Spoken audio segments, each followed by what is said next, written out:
Alors, lorsque vous vous connectez à votre tableau de bord en tant que partenaire, voici l'affichage que vous avez. Le premier point, c'est l'enregistrement des dépenses. Lorsque vous avez effectué une dépense, un achat, et que vous voulez par exemple enregistrer cela, vous venez ici, vous cliquez sur le bouton Nouvelle dépense. Et une fois que vous cliquez sur le bouton Nouvelle dépense, vous avez le formulaire d'enregistrement des dépenses qui est là. Vous allez cliquer ici pour sélectionner le projet. Ici, dans notre cas, c'est notre projet test qui a été mis à votre disposition pour pouvoir vous montrer l'utilisation de la plateforme pour respecter la confidentialité des autres projets gérés par la plateforme. Alors, vous venez ici, vous pouvez sélectionner les activités qui ont été prévues lors de la création de la plateforme. Si aucune activité n'a été prévue, vous allez venir tout simplement ici et vous faites autre activité. Et puis vous saisissez manuellement la dépense que vous avez fait. Je suppose que vous avez effectué une dépense pour un transport ou bien achat de matériel. Vous allez préciser les détails de la dépense et ici le nom de l'activité ou tout simplement vous faites du transport ou bien achat de matériel tout simplement. Et une fois que cela est fait, vous allez enregistrer. Ici, choisir la date à laquelle vous avez effectué cette dépense-là. Il est important de savoir que vous n'avez pas la possibilité d'enregistrer une dépense à une date future. Donc, vous ne pouvez pas enregistrer une date, une dépense pour demain alors que nous sommes aujourd'hui. Vous pouvez par contre enregistrer des dépenses que vous avez déjà effectuées par le passé pour rattraper. Donc, je suppose que j'ai effectué une dépense à la date du 31, du 30 par exemple. Donc, je sélectionne le 30, troisième mois 2026. Je mets le montant de la dépense.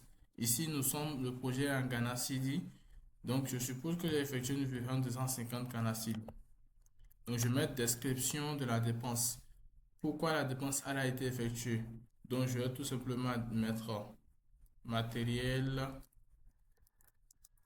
de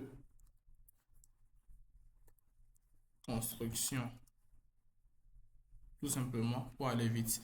Et ici, je clique justificatif pour uploader la pièce justificative de cette dépense-là. La pièce que je vais scanner, d'accord? La pièce que je vais scanner avec mon téléphone ou avec une imprimante au format PDF ou peu importe le type de fichier, la pièce quand même qui me permet de justifier l'achat. Lorsque j'ai effectué cet achat-là, par exemple, on m'a remis un reçu, donc je vais uploader ce reçu-là. Donc je fais cliquer, je fais uploader, puis je viens parmi mes informations ici pour sélectionner la pièce que je veux utiliser.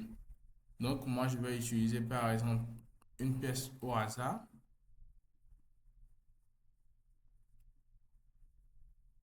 et je fais ouvrir. Une fois que je fais, je patiente, la pièce va se télécharger ici. Tant que c'est bon, je peux ajouter plusieurs pièces. Donc, je clique encore à nouveau pour aller ajouter si j'ai besoin une nouvelle pièce ou pas. Donc, je fais enregistrer. Une fois que ma dépense est enregistrée, je peux tout simplement venir ici et voir ma dépense. On dit qu'elle est en cours de validation. Elle est en activité en attente de validation. Donc l'activité, vu que l'activité n'a pas été enregistrée par le projet au départ, l'activité sera validée par le bailleur afin que Sofico puisse à son tour lui faire effectuer la validation de votre dépense que vous avez enregistrée ou du moins des pièces que vous avez enregistrées pour cette dépense-là. Donc lorsque Sofico va valider votre dépense, vous allez voir ici que le statut va changer ici. D'accord, le statut va changer. Lorsque le partenaire va valider l'activité, d'accord, vous allez voir que ça va devenir, le statut va changer et devenir en cours de validation par Sofico. D'accord? Et également, lorsque Sofico valide, le statut va passer à valider. La messagerie vous permet de retrouver les commentaires, des corrections à effectuer au cas où il y aura par exemple des incohérences au niveau des pièces ou des erreurs au niveau des pièces que vous avez soumises comme pièces justificatives. Donc, Sofico va vous laisser des commentaires sur cette pièce-là depuis son interface et vous allez recevoir ces commentaires-là ici dans l'onglet messagerie que vous allez lire et pouvoir corriger. Là, vous modifiez votre dépense et vous allez à nouveau effectuer ou changer ce qu'il faut changer ou corriger ce qu'il faut corriger et resoumettre à nouveau pour que cela puisse être validé. Vous n'avez pas, la dépense n'est pas rejetée, elle est juste corrigée, modifiée et resoumise à nouveau pour validation.